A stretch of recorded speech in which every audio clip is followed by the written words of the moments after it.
예수님은 죽은 지 나흘이 되고 시신에서 부패한 냄새가 나고 있는 그 완전히 죽은 나사로를 살려내셨습니다.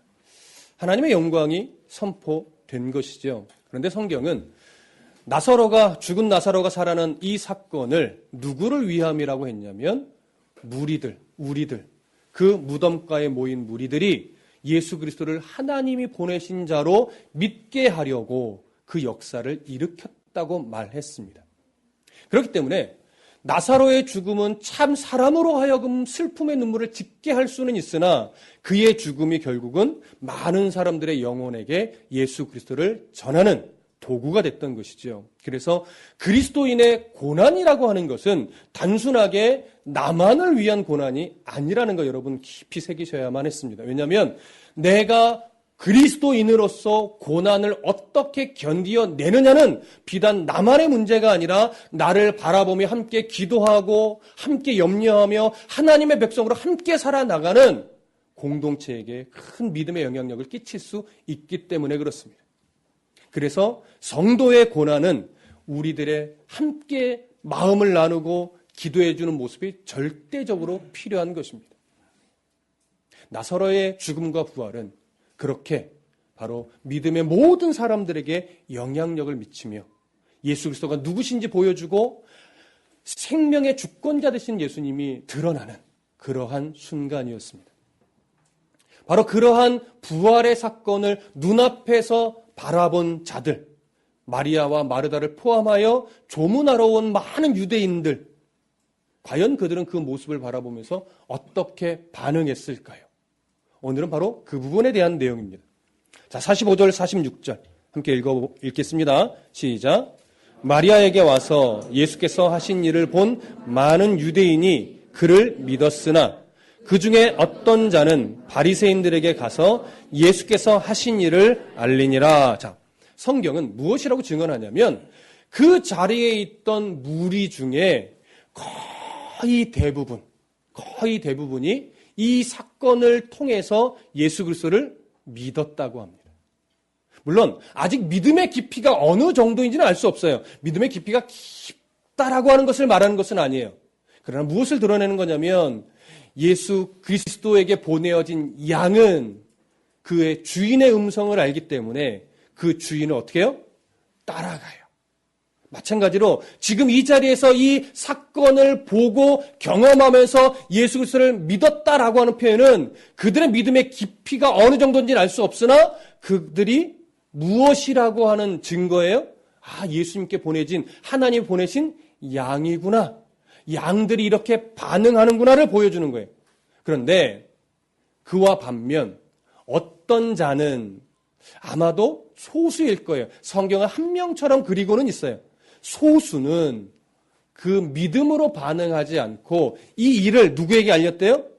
바리새인들. 사내들인 공회의 의원에게 알렸단 얘기예요. 의원 중에 바리새인에게 알렸단 얘기인데 어떤 내용을 알렸을까? 아마도 정확하게 문장을 표현할 수는 없지만 두 가지 내용일 거예요. 첫 번째, 진짜로 죽은 나사로. 죽은 지 나흘이라는 의미예요. 진짜로 완전하게 확실하게 죽은 나사로를 예수님이 어떻게 했어요? 살렸습니다. 이걸 알렸겠죠. 또 하나 뭘까요? 이 사건을 통해서 그 자리에 모인 모든 유대인이 예수를 뭐 했다? 믿었습니다. 이 두 가지 사실을 알리는 거예요. 자, 이 두 가지 말하자면 정보를 얻은 바리새인들, 산헤드린의 공회원들 마음이 어떻게 됐을까요? 성경을 통해서 보면 다급해졌어요. 그래서 70여 명이나 되는 공회원들을 급히 불러 모았어요. 소집을 했어요. 그러고 나서 이제 그들이 어떤 대화를 나누는가? 47절, 48절 함께 읽습니다. 시작. 이에 대제사장들과 바리새인들이 공회를 모으고 이르되 이 사람이 많은 표적을 행하니 우리가 어떻게 하겠느냐? 만일 그를 이대로 두면 모든 사람이 그를 믿을 것이요. 그리고 로마인들이 와서 우리 땅과 민족을 빼앗아 가리라 하니. 자, 우선 공회원들을 다 소집했어요. 대제사장을 빼고 70여 명이에요. 그래서 아마 공회원을 그냥 총수는 아마 71명 정도로 보통 보는데 이 무리들이 모여서 정보를 들은 바리새인들이 뭐라고 말하냐면 이 사람이 많은 표적을 행하니, 그러니까 많은 표적이라는 건 뭐예요? 이전에도 행했던 표적과 함께 가장 중요한 건 뭐예요? 지금 나사로를 살리는 이 표적, 이런 기적과 같은 표적을 예수가 행하고 있으니 그 다음에 이렇게 말해요. 우리가 어떻게 하리요? 여러분 문장은 별로 어렵지 않아요. 근데 예수가 이렇게 많은 표적을 행하니 우리가 어떻게 할까? 이게 어떤 의미일까요? 바리새인들 입장에서, 공회원들 입장에서. 어떻게 할까? 어떻게 죽일까? 이게 아니라 잘 들으세요. 그동안 바리새인들, 공회원들이 예수를 불편하게 여겼어요. 그래서 때로는 죽이려고도 이전에 했었어요. 그런데 어떻게 이들은 예수에 대해서 자꾸 꾸며가냐면 예수가 일으킨 그 수많은 기적들은 다 가짜야. 예수는 사기꾼이야. 이렇게 계속 예수의 여러 이 사건들을 자꾸 왜곡시켰어요. 그래서 유대인들에게 예수가 행하는 모든 일은 그럴듯해 보일 뿐이지 거짓말쟁이고 사기꾼이야. 이렇게 자꾸 포장해 갔거든요. 꾸며 갔거든요. 근데 문제는 뭐냐면 죽은 나사로, 완전하게 죽은 나사로를 그들의 눈앞에서 그냥 진짜로 살려내니까 더 이상 거짓말로 예수를 왜곡시키기가 어려워진 거예요. 그래서 우리가 어떻게 하랴 이거 뭐냐면 더 이상 예수를 사기꾼으로 몰기 어려워졌으니 이거 어떻게 하지? 이런 의미예요. 여러분 무슨 말씀인지 이해되십니까? 바리새인들은요. 지금 이 정도 상황 되면 진짜로 죽은 나사로를 살리는 일을 수많은 증인들 앞에서 일어난 일을 일으켰다면 지금쯤에는 이들이 뭘 생각해야 될까요? 내가 다른 사건들까지는 그래도 저 예수를 가짜로 몰아서 이 유대 사회에서 발도 못 붙이게 하려고 했었지만 죽은 나사로까지 살려? 우리가 좀 생각을 잘못한 게 아닐까? 예수에 대해서 다시 좀 바라봐야 되지 않을까? 진정한 유대인의 지도자들이라면 이걸 생각해야죠. 근데 이들이 우리가 어떻게 할까라고 하는 이 표현에 정말 그런 마음이 담겨 있다면 이건 정말 잘한 거죠. 잘 공회원들을 모은 거죠. 근데 이들의 이 표현에는 그런 의미가 담겨 있을까요? 아니에요. 이 예수를 어떻게 해야 되겠는데 이 나사로까지 살려버리니까 어떻게 방법이 없다. 이거 어떻게 하지? 어떻게 해야 저 예수를 저지하고 막을 수 있지? 더 이상 그들 안에 뭐가 부족한 거예요? 지혜가 부족한 거예요. 그래서 걱정을 해요. 이제 이 걱정을 통해서 무엇이라고 표현하냐면 48절 보세요. 어떻게 해야 되겠느냐라고 하면서 48절에 이렇게 말해요. 만일 예수를 이대로 두면 모든 사람이 그를 믿을 것이요. 그리고 로마인들이 와서 우리 땅과 민족을 빼앗아 가리라. 이렇게 말해요. 자, 저를 보십시오. 이대로 두면 모든 사람이 누구를 믿어요? 예수를 믿어요. 자, 요 표현 하나와 요것과 어떤 내용을 연결하냐면 그렇게 되면 로마인들이 와서 우리를 진멸시킬 텐데 이거 어떻게 하지? 이렇게 얘기를 하는 거예요. 그럼 보십시오. 모든 사람이 다 예수를 믿게 되면 로마인들이 와서 이스라엘을 쑥대밭으로 만들어 놓을 텐데 이거 어떻게 하지? 자, 이 표현을 잘 생각해 보면 이 공회원들이 이스라엘 민족의 어떤 안위를, 이스라엘 민족의 미래를 걱정하는 것처럼 보여질 수 있나요, 없나요? 있죠. 야, 그렇게 되면 로마가 이스라엘에 쳐들어와서 다 쑥대밭으로 만들고 진멸시키던데 이 민족을 어떻게 하지라고 하는 어떤 우국충정의 마음으로 이 나라의 안위를 걱정하는 말투로 보여요. 아니, 보일 수 있어요. 그러나 정말 나라와 민족을 향한 염려와 걱정으로 이런 말을 하는 걸까요? 그렇지 않을 거예요. 자, 우선 뭘 생각해야 되냐면 당시 로마라고 하는 이 제국이 속국을 어떤 식으로 다스렸는지를 좀 생각해 보셔야 돼요. 로마는 기본적으로 우리가 다니엘서의 예언에서도 우리가 계속 확인을 해가고 있지만 로마는 속국을 다스릴 때 굉장히 잔인했고 폭력적이었어요. 그렇다고 해서 모든 것을 쥐어짰느냐 그렇진 않습니다. 정복하는 과정에서는 매우 잔인하고 폭력적인데 일단 정복이 되면 거의 대부분을 다 자유롭게 풀어줬어요. 종교까지도 풀어줬어요. 다만 하나는 못하게 했습니다. 그 누군가 범죄를 저질렀던 그들의 어떤 종교적 법이든 사람의 생명을 취하는 부분에 있어서는 그들이 함부로 하지 못하게 했어요. 그리고 모든 문화와 종교에서는 너희들 자유롭게 해라. 그런데 한 가지는 안 된다. 그게 뭘까요? 반란. 반란의 움직임이 조금이라도 보이면 아주 잔인하게 압제를 했습니다. 그러니까 반란의 조짐만 없다면 너희들 모든 걸 마음대로 해라. 그래서요, 이 로마의 관리들, 특히 지방들을 책임졌던 어떤 무슨 지방 총독의 역할을 하거나 뭐 지방의 어떤 작은 왕처럼 있거나 이런 사람들이 가장 무서워하는 게 뭐냐면 반란이에요. 그러니까 반란을 제때 빨리 진압 못하면 이 사람의 어떤 능력을 평가해서 바로 즉시로 뭐예요? 쳐버려요. 빌라도가 왜 예수를 죽음에 그냥 판결했습니까? 반란의 움직임이 그 눈앞에 보였기 때문에 그래요. 이 반란이 조금만 일어나면 그 자리에서 그냥 쫓겨나는 거예요. 그래서 반란에 대해서 예민했던 제국이 로마 제국이에요. 그래서 지금 이 바리새인들은요, 이러한 정치적 이해 때문에 만약에 예수 그리스도를 이스라엘 백성들이 왕으로 삼는다면 백성들은 어떤 움직임이 앞으로 일어날 가능성이 많을까요? 대항해서 민중 봉기가 일어날 가능성이 많다고 본 거예요. 왜냐하면 그 사내들인 공회 의원들이 예수 그리스도를 바라보는 메시아적 시선은 어떤 시선이에요? 이스라엘 민족을 위해서 생명을 내어 주실 분으로서 바라봐요? 아니면 로마의 앞에서 독립시켜주고 부자로 만들어주고 다른 나라들보다 가장 강한 나라로 만들어줄 그런 전투적이고 전사적인 메시아로 바라보고 있어요? 두 번째죠. 로마를 그냥 다 몰아내고 모든 나라들 중에 가장 강한 나라로 만들어주고 이제 배고픔과 굶주림에서 완전히 벗어나서 그냥 배부른 나라로 만들어줄 그런 메시아를 기대하고 있고 예수가 메시아라면 그런 메시아가 될 거라고 바라보는 거예요. 혹여나 그렇게 바라봤더라도 정말 메시아라면 어떻게 해야 돼요? 믿어야죠. 그런데 왜 자꾸 거절해요? 그런 일이 벌어지면 백성들이 이제 들고 일어나서 로마와 대응해서 싸울 텐데 로마와 대응해서 싸운다는 얘기는 반란이 일어난다는 얘기죠. 그럼 로마는 어떻게 하겠어요?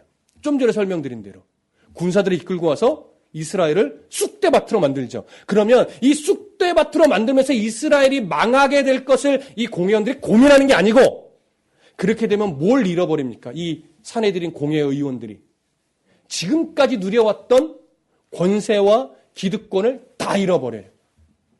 이들이 싫은 건 나라와 민족의 앞날이 아니라 자기들이 누리고 있던 권세와 기득권이 이로 인해서 잃어버리게 되는 것. 이게 싫은 거예요. 무슨 말씀인지 이해되세요?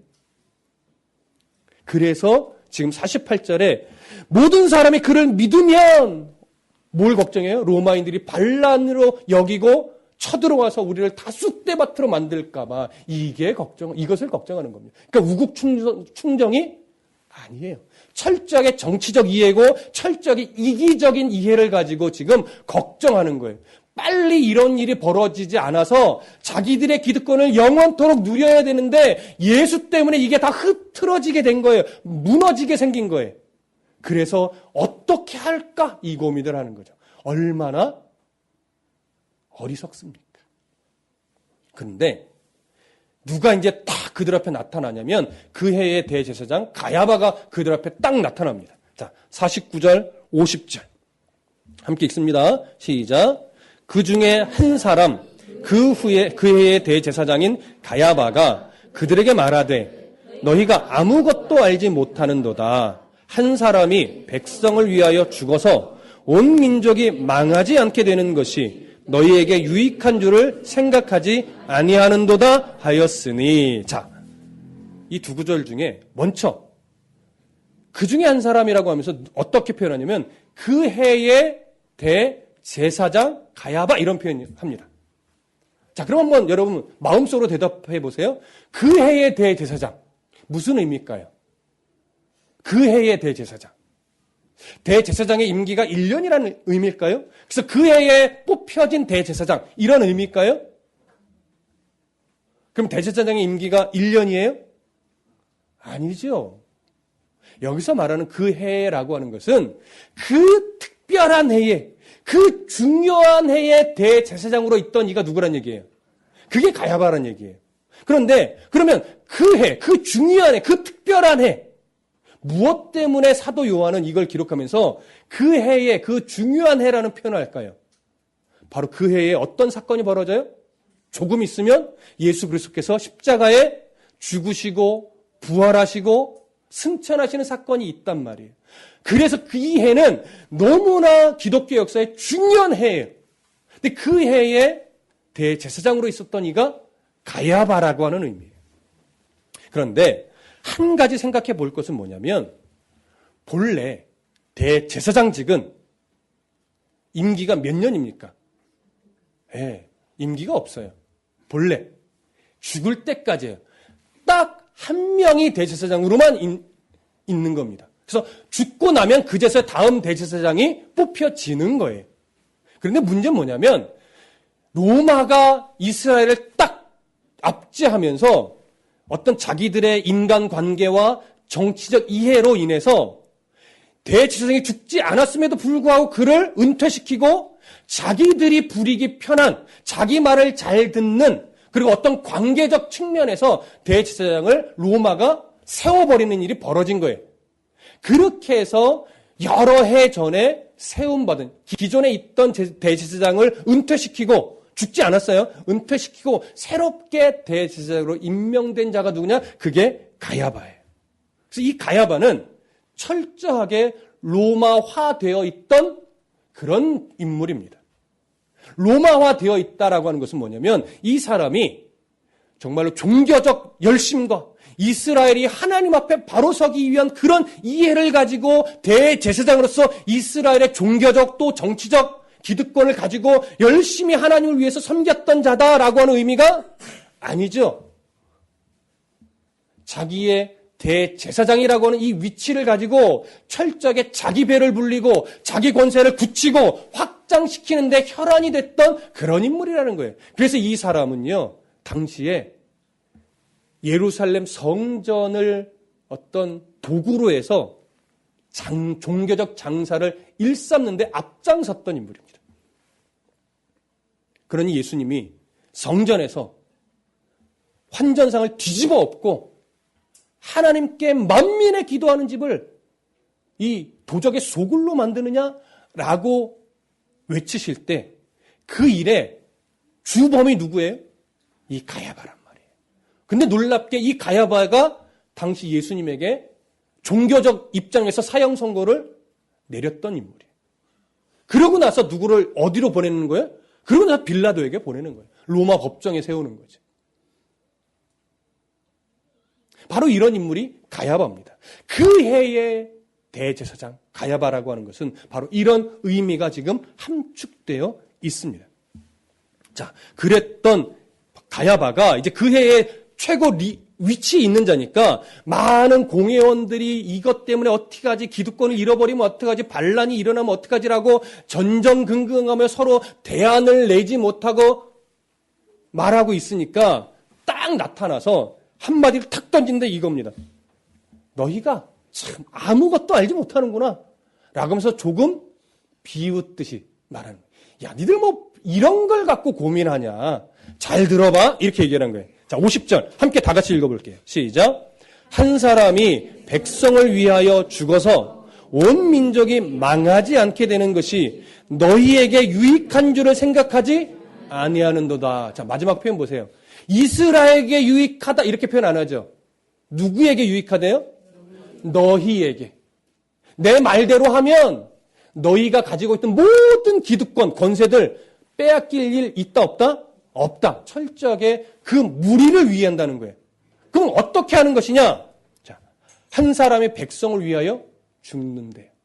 자, 누가 죽는다는 얘기일까요? 예수. 근데 어떻게 죽인다는 거냐? 이 표현에서 여러분 잘 발견이 어려울 텐데 이스라엘 사람들은 죽일 수 없어요. 그렇죠? 이전에도 죽이려고 했지만 사실 잘 안 돼요. 그러니 이 가야바의 말은 이겁니다. 우리가 우리의 힘으로 예수를 쉽게는 못 죽이지만 잘 봐. 정치적인 함정을 만들어서 로마의 정치에 의해 죽게 만들면 돼. 이 얘기라는 거예요. 그러니까 이때부터는 이전의 어떤 모의와 전혀 차원이 달라지는 거예요.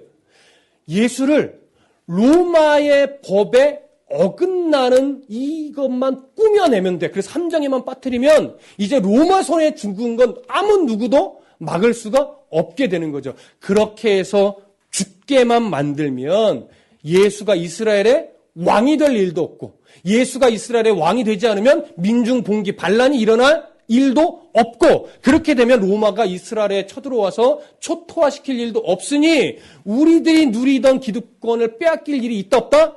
없다. 그러니 뭘 고민하냐? 로마의 정치에 잘 보고서 그를 함정에 빠뜨릴 모의만 꾸미면 되지. 무슨 말씀 이해되시죠?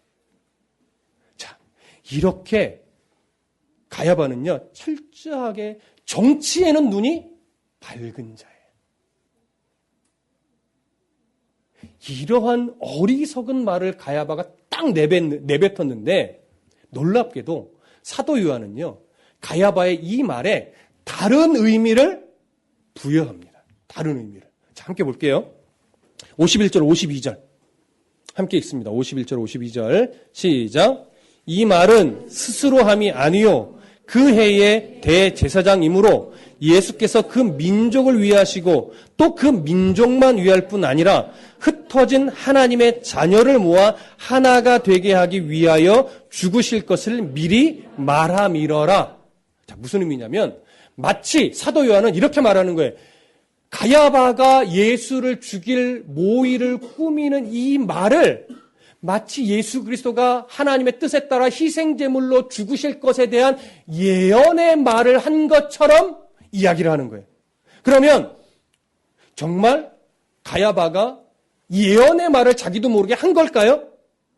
아니죠. 이것을 이렇게 비유하면 안 돼요. 발람 선지자가 발락 왕에 의해서 이스라엘을 저주하려고 부름을 받고 왔다가 하나님이 그 입을 틀어막아서 저주를 하고 싶은데 못하고 축복만 한 이런 내용과는 다른 거예요. 가야바는 하나님에 의해 어쩔 수 없이 입을 열어 이스라엘에게 예수 그리스도의 희생 제물적 사건이 될 이것을 예언한 게 아니라 자기들의 정치적 이해를 가지고 진짜 죽이는 게 낫겠다. 우리가 못 죽이지만 로마에 의해 죽게 만들자라고 진짜 말한 거예요. 근데 요한은 그것에다가 무슨 역을 하냐면 가야바가 그렇게 정치적 그러니까 정치적 술수를 써서 죽이려고 한 것은 자기들의 뜻대로 되는 것처럼 생각하겠지만 전능하신 하나님은 그의 어리석음을 이용하여 오히려 예수님에게 희생적 죽음을 죽게 하는 도구로 하나님이 그걸 이용하신다라고 하는 의미지 가야바가 자기도 모르게 예언의 말을 했다라고 하는 것은 아니다라고 하는 거예요.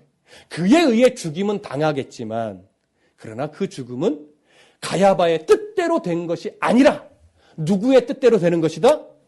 역사를 운행해 가시는 하나님의 섭리대로 하나님의 뜻대로 되는 것이다 라고 하는 거예요. 여러분 우리가 놓치지 말아야 될 게 이 역사를 바라보는 시선에 있어서 우리가 놓치지 말아야 될 것이 있습니다. 우리가 여러분 뭐 똑똑하면 얼마나 똑똑해서 막 역사가 이거 걱정하지 마 역사는 이렇게 흘러가는 거야 라고 우리는 말할 만한 지혜는 없어요. 지식도 없어요. 그런데 한 가지 기준은 알아요. 세상의 역사는 어그러진 사람의 어떤 정치판에 의해서 짜지거나 만들어지는 것이 아니라 우리 눈에는 그렇게 보일 수 있고 그것 때문에 걱정이 될 수 있으나 하나님은 그러한 자들로 인해서 자기가 자신이 이끌어가는 구속의 역사에 실패함이 있다 없다? 없다. 끝내는 하나님께서 역사의 방향성을 계속 하나님이 원하시는 대로 어떻게 가신다? 틀어가신다. 그러니 여러분, 세상에 이런 사람들의 이 사람 때문에 이 나라가 위태하고 저런 문화 때문에 나라가 위태하고 이런 가치관 때문에 이 나라가 혼란스러워서 걱정과 이런 것이 우리 안에 스며올 수는 있으나 그럼에도 불구하고 우리가 두려워하지 않는 것은 세상은 그렇게 하나님의 가치를 대적하고 왜곡시키고 교회를 자꾸 무너뜨리고 실제로 교회가 무너지는 것처럼 보이지만 하나님은 그런 모든 세상의 어리석은 역사를 이용하여 끝내는 누구의 의지대로 끌어가신다? 하나님의 의지대로 끌어가심에 있어서 실패하지 않으시는 분이 우리 하나님이다. 우린 이걸 믿는 거예요.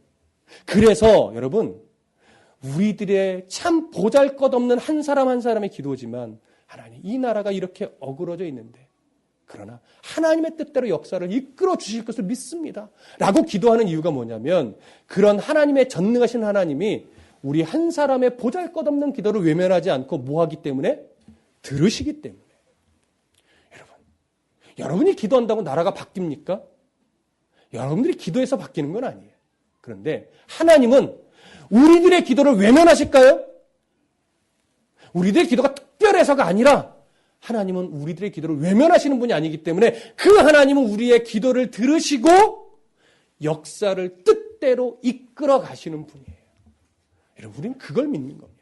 그래서 가야바가 예수 그리스도를 죽이기로 이때부터 작정을 했고 정말 모의를 꾸몄고 결국 그 모의대로 예수 그리스도를 죽게 만들었어요. 그래서 그의 뜻대로 되는 것처럼 보였지만 실제로 그 모습은 하나님의 뜻대로 된 모습이에요. 이걸 놓치지 마십시오. 역사의 주인은 대통령이 아닙니다. 역사의 주인은 우리가 종말론적 이해를 갖고 있는 그 적그리스도가 아닙니다. 역사의 주인은 누구예요? 하나님 아버지. 이거 놓치지 마십시오. 자, 그래서 이런 이유로 51절, 52절에서 사도 요한은 그 어리석은 가야바의 말을 하나님의 뜻 안에 있는 말이다라고 하는 것을 정확하게 지적을 해줬습니다. 자, 53절 함께 읽습니다. 시작. 이날부터는 그들이 예수를 죽이려고 모의하니라. 이 말은 뭐냐면 이전에도 모의했지만 이제부터는 로마와의 연결해서 진짜로 죽일 수 있는 함정을 실제로 이제 꾸몄다. 본격적으로. 이 얘기를 하는 겁니다. 자, 그러고 나서 이제 54절 함께 읽습니다. 시작. 그러므로 예수께서 다시 유대인 가운데 드러나게 다니지 아니하시고 거기를 떠나 빈들 가까운 곳인 에브라임이라는 동네에 가서 제자들과 함께 거기 머무시니라. 자, 사내들인 공회의원이 이제 본격적으로 진짜 로마의 정치의 함정을 파서 예수 그리스도를 죽이려고 진짜 모의를 꾸미기 시작하니까 예수님이 어디로 피하셨대요? 에브라임. 예루살렘 북쪽 대략 20마일 정도의 거리에 떨어진 이곳으로 피하셨대요. 근데 이 피함은 무서워서 도망친 것이 아닙니다. 아직 예수의 때가 이르기까지 조금 시간이 더 남아있기 때문에. 그래서 하나님께서 그 때를 알려주실 때까지 일부러 굳이 그들 앞에 나설 이유가 없기 때문에 잠시 어떻게 된 거예요? 예루살렘으로 거처를 옮기신 것 뿐이에요. 그렇게 해서 대략 얼마의 기간이 있었느냐? 6월절에 이르기까지 대략 2개월 정도를 예루살렘에서 머무르셨던 겁니다. 자, 그러고 나서 55절 함께 읽습니다. 시작. 유대인의 6월절이 가까움에 많은 사람이 자기를 성결하게 하기 위하여 6월절 전에 시골에서 예루살렘으로 올라갔더니, 자, 이제 이 54절과 55절 사이에는 시간적 간격이 좀 생기는데 어느 정도의 간격일까요? 제가 좀 전에 말씀드렸잖아요. 2개월 정도의 간격이 있는 거예요. 에브라임으로 가서 한 2개월 정도를 머무시고 이제 2개월 정도가 흘러서 55절에서 유대인의 6월절이 가까우면 많은 사람이 자기를 성결하게 하기 위하여 6월절 전에 시골에서 예루살렘으로 올라갔다라고 말하는 거죠. 자, 이제 우리가 조금 이해해야 될 게 뭐냐면 지금 요 시기는요, 정확하게 며칠 전, 6월절 절기가 시작되기 며칠 전이라고 말하기는 어려운데 최소 며칠 전이냐면 일주일 전입니다. 그러니까 6일 전일 수도 있고 7일 전일 수도 있고 8일 전일 수도 있고 대략 10일 전일 수도 있는데 최소 일주일 전, 7일 전이에요. 왜 최소 7일 전이라고 말씀드릴 수 있냐면 대부분의 타 지역에 사는 유대인은요. 6월절 절기 시작하기 최소 6일, 일주일 전에 올라갑니다. 그 이유가 뭐냐면 사람이 제사장들에게 당신은 부정한 사람이요 라고 판결을 받으면 정결 의식을 해야 되는데 그게 일주일이에요. 예를 들어 6월절 시작하기 이틀 전에 올라갔는데 당신 부정함이 있으니 정결 의식을 행하시오 라고 하면 정결 의식 일주일을 행하는 동안 6월절 어떻게 돼요? 시작이 되죠. 그럼 그 사람은 6월절 절기에 참여를 못하게 되는 거예요. 근데 타지에 사는 사람들은 주로 누구랑 접촉을 많이 해요? 이방인과 접촉을 많이 해요. 그러니까 이방인들의 무리의 지역에서 사는 유대인들은 대부분 다 오면 정결의식을 해야만 해요. 부정하다고 여겨지기 때문에. 그러니 정결의식 일주일간의 정결의식을 행하고 6월절에 참여하려면 최소 며칠 전에 예루살렘에 들어가야 돼요? 일주일 전에 최소한 들어가야 되는 거예요. 그러니까 지금 이 시기는 어느 정도의 시기냐? 6월절 절기가 시작되기 최소 일주일 전이에요. 그러니까 예수님이 예루살렘에 입성하시기 거의 일주일 전의 시기가 되는 거죠. 이제 다음 장으로 넘어가면 예수님이 예루살렘에 입성하기 하루 전날 마리아에게 향유옥합을 깨서 기름 부음을 받고 그 다음날 예루살렘에 입성하는 종료 주일이 되는 거죠. 절기상 한국 교회 절기상 오늘이 종료 주일이지만 안타깝게도 오늘 성경의 본문의 흐름은 한 2주는 지나야 종료 주일 설교를 할 수 있을 것 같습니다. 그래서 그냥 본문을 오늘 우리는 따라갑니다. 종료 주일 설교를 따로 하지 않습니다. 자, 그래서 최소 일주일 전에 이들이 올라갔고 이 얘기는 예수님이 곧 이제 예루살렘에 오시겠구나를 우리가 생각하게 만드는 내용이 되는 겁니다. 자, 56절, 57절 함께 읽겠습니다. 시작. 그들이 예수를 찾으며 성전에 서서 서로 말하되 너희 생각에는 어떠하냐? 그가 명절에 오지 아니하겠느냐 하니 이는 대제사장들과 바리새인들이 누구든지 예수 있는 곳을 알거든 신고하여 잡게 하라 명령하였음이러라. 자, 56절에서요. 그들이라고 하는 이 그들은 예루살렘에서 6월절을 보내기 위해서 최소 일주일 전에 올라왔던 유대인들이에요. 자, 이들이 예루살렘에서 모이니까 서로 만나잖아요. 그래서 어떤 사람은 서로 안면이 있을 수도 있고 아니면 같이 올라왔을 수도 있고 근데 올라와서 서로에게 이렇게 물어요. 이보게 이 명절에 예수님이 정말 오겠는가? 이렇게 묻는 거예요. 자, 왜 이들이 이런 물음을 할까요? 서로 곳곳에서 야, 이번에 정말 예수가 예루살렘으로 올까? 이렇게 서로 묻는 거예요. 아마 올걸? 근데 어떤 사람은 아니 안 올걸? 이렇게 막 서로의 생각들을 막 나누는 거예요. 성경은 그 이유에 대해서 57절에 이렇게 말합니다. 왜 이들이 이렇게 서로 물었냐면 대제사장들과 바리새인들이 이미 선포를 해놨는데 그게 뭐냐면 누구든지 예수 있는 곳을 알거든 신고하여 잡게 하라 명령을 했기 때문에. 그러니까 모든 사람이 예루살렘에 딱 들어오면 뭘 먼저 접하게 돼 있어요? 사내들은 공회에서 명령을 한 이 명령을 이미 먼저 접하게 돼 있어요. 그래서 이미 예루살렘에 원래 살고 있던 유대인들이든지 타지에 살다가 명절을 지키러 예루살렘에 들어온 사람들인지 다 알아요. 그러니까 이들은 생각하는 거예요. 이렇게 이런 아주 엄중한 명령이 떨어졌는데 정말 예수님이 이번 6월절 명절에 예루살렘에 올까? 이렇게 서로 묻게 되는 거죠. 여러분, 뭘 여기에 암시할까요? 이제 예수님이 예루살렘에 오시면 정말 붙잡히겠구나. 그래서 공회원들의 의도대로 예수님이 붙잡히면 이번에는 죽임을 당하겠구나. 이런 생각들이 이 유대인들 사이에 뭐 한 거예요? 팽배한 거예요. 그런데 정말 예수 그리스도가 입성을 하고 많은 사람들이 호산나 만세를 외치며 왕이여라고 부르면서 환영을 했지만 얼마 지나지 않아 그 무리들 중에 대부분은 또 어떤 외침을 하게 될까요? 예수를 십자가에 못 박고 바라바를 풀어줘라. 어느 때는 왕이여 어서 오시옵소서 종려나무 가지를 흔들고 외치더니 조금 지나서 상황이 바뀌고 자기들에게 뭐가 더 이득인지를 딱 판단하고 나니까 이제는 누구 죽이라고요? 예수 죽이라고 외쳐댔단 말이에요. 그래서 진짜로 예수님이 십자가에 못 박혔고 죽임을 당하니까 모양새는 누구의 의도대로 되는 거예요? 공회의 의도대로 되는 거예요, 모양새는. 그러나 영적으로 바라보면 그들의 의도대로 된 거예요? 아니요. 하나님의 뜻대로 되는 거예요. 여러분, 지금도 여전히 세상의 가치관들은 또 세상의 경향은 또 문화의 기조는 교회를 높이지 않습니다. 예수 그리스도를 높이지 않습니다. 목회자를 높이지 않습니다. 수많은 교회를 비판하고 교회는 관용이 없고 교회는 편협하고 교회는 보수적이고 대부분의 목사는 성적으로 타락해 있다라고 자꾸 그런 기사만 내보내고 그런 사건이 실제로 터지고 목회자의 학력 위조, 교회가 불법으로 교회 건물을 짓고 이런 일들만 세상에 막 터져대니까 세상에서 교회는 참 불법의 온상지처럼 여겨지게 왜곡시켜가고 있습니다.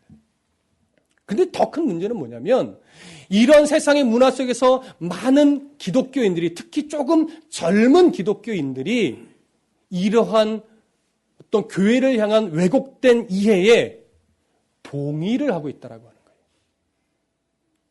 여러분 왜 그들이 동의할까요? 왜 교회가 변질되고 교회가 오히려 더 불법을 저지르고 목사들은 하나같이 다 이상하고 교회가 편협하고 관용이 없고 이런 식의 이해를 동의한단 말이에요. 왜 동의할까요? 그럼 두 가지예요. 첫 번째는요. 진짜 그래요. 참 슬프지만 진짜 교회가 많이 변했어요. 목회자들 안에 수많은 타락과 변질과 가야바처럼 교회를 자기 배 불리는 도구로 이용하는 목사가 실제 많아요. 다만 좋은 목사가 더 많아요. 근데 안 드러나요. 세상에 드러나는 건 누구만 드러나요? 그러한 부류의 목회자, 그러한 부류의 교회만 자꾸 사건, 사고에 드러나니까 한국 교회는 다 그런 것처럼 생각하지만 아니에요. 좋은 목사님들 여전히 많습니다. 좋은 교회, 건강한 교회 더 많습니다. 그런 교회는 자꾸 드러내지 않고 어느 기사도 그런 교회를 잘 안 다루니까 없는 것처럼 여길 뿐이에요. 그럼에도 불구하고 예전에 비하면 그런 목회자, 그런 교회가 실제로 많아졌어요. 그러니까 그렇게 보는 게 어떻게 보면 당연해요. 근데 또 하나가 있어요. 많은 젊은 기독교인들의 신앙적 가치관이 세상의 가치관과 좀 섞여 있어요. 그러니까 정말 하나님의 시선, 하나님의 가치관으로 이 교회나 목회자나 세상에 흘러가는 걸 바라보지 못하고 하나님의 시선과 세상의 어떤 관용적 시선, 모든 걸 포용해야 된다, 그게 사랑이다라고 하는 이것이 어떻게 해요? 뒤섞여서 성경에서 죄라고 하는 것, 죄라고 이게 말씀하고 있는 것까지도 관용과 사랑이라는 범주로 밀어 넣어버렸어요. 그래서 가치관이 자꾸 어그러져서 뭐가 기독교적인 가치관인지 이제는 좀 혼동이 되는 시대예요.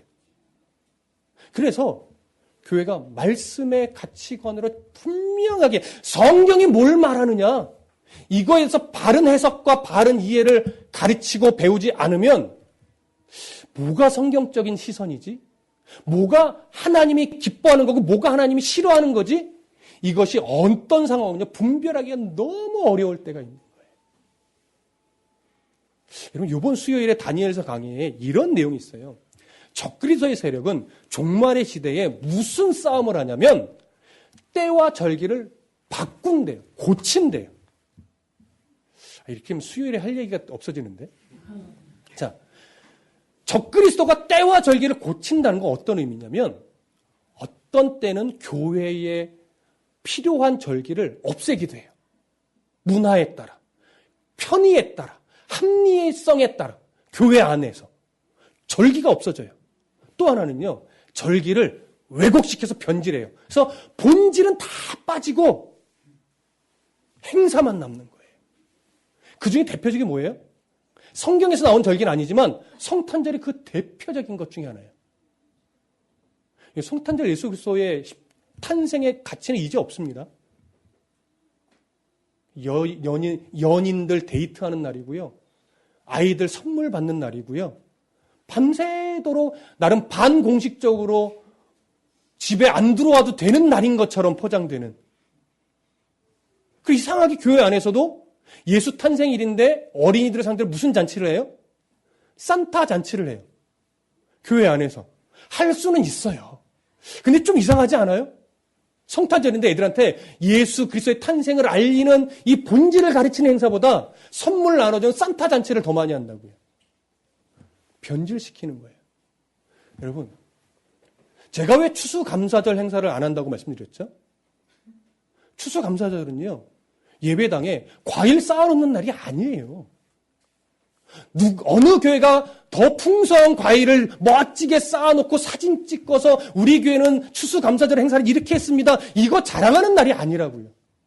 근데 어느 순간 한국교회가 자꾸 절기를 지켜나갈 때 절기에 있는 그 중요한 의미는 뒤로 살짝 빠지고 절기마다 행사를 멋들어지게 하는 것으로 자꾸 바뀌어가요. 그러니까 전도사님들이 무슨 스트레스를 받냐면 이번 절기는 이 행사를 어떻게 세련되게 만들지? 어떻게 성도들이 즐거운 행사를 만들 수 있을까? 이런 고민에 스트레스를 받아요. 그래서 저희가 절기를 잘 안 지키는 것이 아니라 절기 행사를 그래서 안 하는 거예요. 본질을 자꾸 잃어버리고 행사화돼요. 행사화. 여러분, 종료주일을 기점으로 고난주간 한 주간 거의 대부분의 교회가 특별 새벽 기도를 합니다. 근데 우리는 안 합니다. 왜 안 할까요? 여러분, 새벽 기도는 특별히 해야 되는 게 아니라 내 삶에 늘 하나님 앞에 그게 새벽이든 낮이든 내가 하나님 앞에 구별된 시간, 정말 깊이 하나님을 만날 수 있는 그 시간이 새벽이 좋아서 하는 거지, 고난주간이니까 특별히 새벽 기도를 해야지 할 수는 있어요.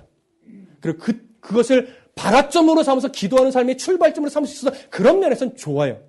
그런데 한국교회는 이상하게 정서가요, 특별자 붙은 날만 가요. 무슨 말씀 이해되세요? 그래서 특별 이걸 안 하고 싶은 거예요, 저는. 차라리 특별자 붙이지 말고 평상시에 하시라는 거죠. 교회 못 오면 출근하는 버스 안에서 기도를 하세요. 문제는 뭐예요? 안 하는 게 문제, 안 하는 게. 교회가 좋으면 교회를 나오시고 이게 하루의 일상에 좀 버거우면 버스 안에서라도 하세요. 꼭 무릎을 꿇고 소리내서 주야 해야만 기도가 아니니까. 근데 우리의 정서는 자꾸 어디로 가냐면 남들 일어나기 힘든 시간에 나는 일어나서 교회 나와서 남들 부르짖지 않을 때 나는 부르짖으니까 나는 신앙이 고급한 사람이냐 자꾸 나를 포장한다고요. 그렇게 신앙이 병들고 신앙이 자꾸 어떻게 해요? 우열로 가고 신앙이 자꾸 비교로 가는 거예요. 신앙이 일단 누구와 비교 의식으로 가면 그건 병든 신앙이에요. 여러분, 특별 좋아하지 마십시오. 그냥 기도가 나의 호흡이 되는 거예요. 교회에서든 길을 가면서든 잠들기 전이든 기도가 나의 호흡처럼, 찬송이 나의 생활처럼, 말씀을 읽는 것이 나의 생명줄을 늘 붙잡는 그것처럼 호흡하듯이 특별자 붙은 날만 좋아서 와서 목사님에게 눈도장 찍으려고 오지 마시라고요. 하나님 때문에. 여기 바리새인들, 사내들인 공예의 의원들 예수를 그렇게 왜곡시켜가고 있던 거예요. 근데 교회도 그런 기류를 분별하지 않고 자꾸 교회가 행사화되면 점차 어떻게 바뀔까요? 교회 안에 예배는 있고 찬송도 있고 기도도 있고 헌금도 있고 봉사도 있고 섬김도 있는데 누구는 없어요? 예수는 없어요. 예수의 마음이 없어요. 행사 끝나면 싸워요. 나는 이만큼 했는데 넌 왜 안 해? 너 약속해놓고 왜 시간 안 지켜? 열심히 고난주간 기도해놓고 나는 100% 출석했는데 왜 두 번이나 빠져? 그렇게 믿음이 연약해서 쓰겠어? 라고 막 하면서 누군가의 신앙을 뭉개고 나의 신앙을 높이고, 이게 건강하지 않은 겁니다. 자, 세상은 아무리 완악하게 변해가며 기독교를 아무리 변질시켜 간다 할지라도 지금 우리처럼 곳곳의 교회에는 깨어서 하나님을 놓치지 않으려고 부단히도 말씀 가운데 애쓰는 교회들이 많습니다. 그래서 한국교회가 지금도 살아있는 것이고 아직 한국교회는 소망이 있는 겁니다. 그 한 위치에 바로 저와 여러분들이 있는 겁니다. 그러니 우리 크기는 작지만 여러분 하나님의 말씀 안에서 정말 말씀을 놓치지 않고 예수 그리스도의 마음을 놓치지 않고 신앙을 어떤 신앙적 과시하는 도구로 만들지 않으려고 함께 몸부림쳐 간다면 큰 교회는 아닐지언정 하나님이 기뻐하시는 교회는 만들어갈 수 있어요. 사람을 모으는 교회는 안 되지만 사람을 세우는 교회는 될 수 있다고요. 이걸 끝까지 함께 놓치지 말으셔야 돼요. 저도 여러분들도 그러면 하나님이 기뻐하는 교회가 되고 하나님이 인정하시는 목회자가 되고 하나님이 사랑하시는 성도가 되며 그러한 교회가 진짜 하나님이 세워가는 교회가 될 겁니다. 하나님의 주권을 여러분 믿고 그러한 교회가 될 수 있도록 그러한 성도가 될 수 있도록 늘 말씀 앞에 건강히 서가기를 함께 축복합니다.